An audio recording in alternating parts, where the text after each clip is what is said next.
नमस्कार।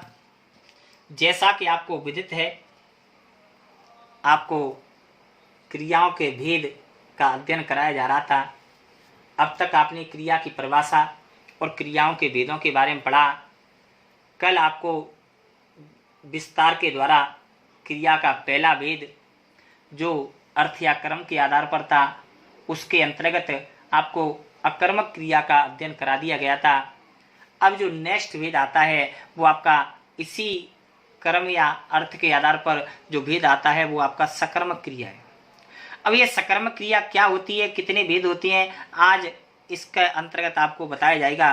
तो जब किसी वाक्य में क्रिया के साथ कर्म प्रयुक्त हो, अर्थात जब वाक्य में क्रिया का फल सीधा सीधा कर्ता पर न पड़कर कर्म पर पड़ता है, तो वहां पर सकर्मक क्रिया कहते हैं। अर्थात ऐसी क्रिया जिसका फल मैंने आपको पहली वीडियो में बताया गया था कि जहां पर क्रिया का फल सीधा सीधा कर्ता पर पड़ता है तो अकर्मक, और जब क्रिया का फल कर्म पर पड़ता है, किस पर पड़ता है, कर्म पर पड़ता है, तो वहां पर कौन सी क्रिया होती है, अकर्मक क्रिया, सकर्मक क्रिया होती है। जब क्रिया का फल कर्ता पर पड़े अकर्मक, क्रिया का फल कर्म पर पड़े सकर्मक।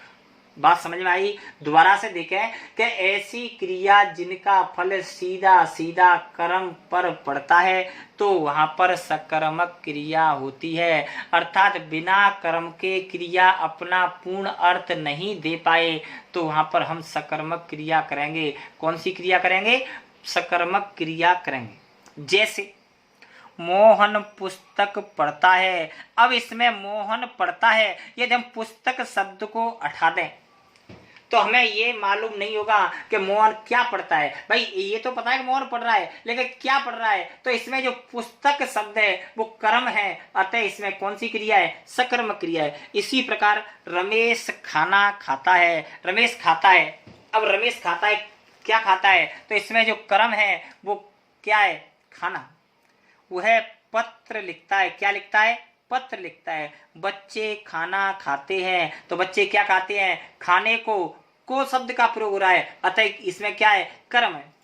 कृष्ण बांसुरी बजाता है। क्या बजाता है? बांसुरी को। राधा गाना गाती है। क्या गाती है? गाने को। अब बात आती है, थोड़ा सा मिस्टेक हो रहा होगा शायद बच्चों के मन में कि जो अकर्मक क्रिया है और सकर्मक क्रिया है, हम इनका विभाजन कैसे करेंगे? तो इनका विभाजन के लिए आपको एक नोट लगाना है, और वो नोट है कि अकर्मक और सकर्मक क्रिया की पहचान कैसे करेंगे। पहचान तो अकर्मक और सकर्मक क्रिया की पहचान के लिए हमें वाक्य में प्रयुक्त क्रिया से क्या शब्द के द्वारा प्रश्न किया जाना चाहिए? किससे प्रश्न करना चाहिए? क्या। जैसे मोहित पुस्तक पढ़ता है। अब इसमें क्रिया है पढ़ना। अब इसमें हम प्रश्न करेंगे क्या से कि क्या पढ़ता है? पुस्तक। क्या पढ़ता है? पुस्तक। तो जब पुस्तक पढ़ता है तो इसमें पुस्तक शब्द क्या है? कर्म है। यदि प्रश्न का उत्तर मिले लेकिन कर्ता को छोड़कर मिले तो क्रिया कैसी होती है? सकर्मक होती है। जैसे कुत्ता भौंकता है। अब इसमें यदि हम प्रश्न करेंगे कि क्या भौंकता है, अब इसमें कोई जवाब ही नहीं है। भाई कौन भौंकता है ये तो जवाब मिलेगा कि कुत्ता भौंकता है, लेकिन क्या भौंकता है? जब क्या भौंकता है इसका जवाब नहीं मिलेगा तो अकर्मक। लेकिन बच्चा पुस्तक पढ़ता है। अब क्या पढ़ता है? पुस्तक पढ़ता है। इसमें बच्चा शब्द का कहीं प्रयोग हो रहा है? नहीं हो रहा है, क्योंकि सीधा जवाब हमें किससे मिल रहा है? पुस्तक से मिल रहा है। अतः इसमें कैसी क्रिया है? सकर्मक क्रिया है। क्योंकि जब क्रिया के द्वारा क्या शब्द से प्रश्न करने पर जब हमें कोई जवाब मिलता है तो क्या का जो जवाब आता है तो वो क्या माना जाएगा? कर्म माना जाएगा। और ऐसे वाक्यों में क्रिया कौन सी मानी जाएगी? सकर्मक क्रिया मानी जाएगी। देखें कि जब अकर्मक और सकर्मक की पहचान करने के लिए हमें वाक्य में प्रयुक्त क्रिया से क्या के द्वारा प्रश्न करना चाहिए। किससे प्रश्न करना चाहिए?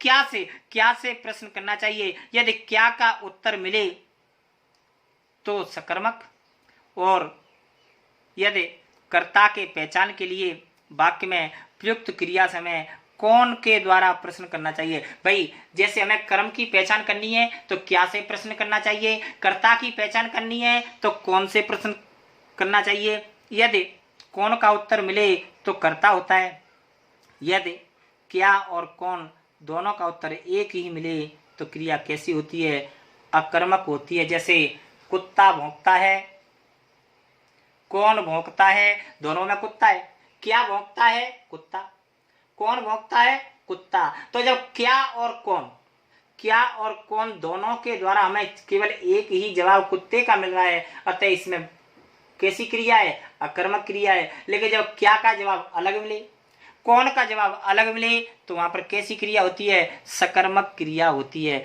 कैसी क्रिया होती है, सकर्मक क्रिया। आशा करता हूं कि शायद सभी बच्चों की समझ में आया होगा। अब आगे देखें, जो सकर्मक क्रिया होती हैं वो सकर्मक क्रिया भी आपकी दो प्रकार की होती हैं। कितने प्रकार की होती हैं, दो प्रकार की। पहली होती है एक कर्मक और दूसरी होती है द्वय कर्मक। जब किसी वाक्य में क्रिया के साथ एक ही कर्म प्रयोग होता है, अर्थात कर्ता और क्रिया एक कर्म के साथ प्रयुक्त होती है और पूरे अर्थ का बोध कराती है, तो वहां पर एक क्रिया हो, एक कर्मक क्रिया होती है। अर्थात ऐसी क्रिया जिनमें केवल एक ही कर्म का प्रयोग किया जाता है और पूर्ण अर्थ की प्राप्ति की जाती है, तो वहां पर कौन सी क्रिया होती है, एक कर्मक क्रिया होती है। कौन सी होती है, एक कर्मक क्रिया होती है। जैसे विजय फुटबॉल खेलता है। अब इसमें विजय करता है, खेलना क्रिया है, क्या खेलता है, फुटबॉल खेलता है। कौन खेलता है, विजय खेलता है। तो विजय इसमें करता हुआ, कौन खेलता है, क्या खेलता है, फुटबॉल को खेलता है। तो ये कर्म है, अतः इसमें कितने कर्म है, एक ही कर्म है। सीमा दाना डालती है, क्या डालती है, दाना डालती है। तो ये इसमें क्या है, कर्म है। कौन डालती है, सीमा डालती है। देव प्रेम से खाना खाता है, कैसे खाता है, प्रेम से। क्या खाता है, खाना खाता है। कौन खाता है, देव खाता है। तो देव इसमें करता है, क्या खाता है, खाना खाता है। अब इसमें कैसे खाता है, ये रीति का प्रयोग हो रहा है। अब ये कोई बच्चा इसमें भ्रम पाले कि प्रेम से खाता है, तो प्रेम कहीं दूसरा कर्म तो नहीं है। नहीं भैया, इसमें दूसरा कर्म नहीं है, क्योंकि प्रेम से ये इसका माध्यम है। वो माध्यम में कौन सा आएगा, करण कारक। कौन सा आएगा, करण कारक। कर्ता ने कर्म को करण से संप्रदान के लिए अपादान से अलग होना, संबंध का की के रा री रे ना नी ने अधिकरण में पे पर और संबोधन होता है हे ओ अरे। सभी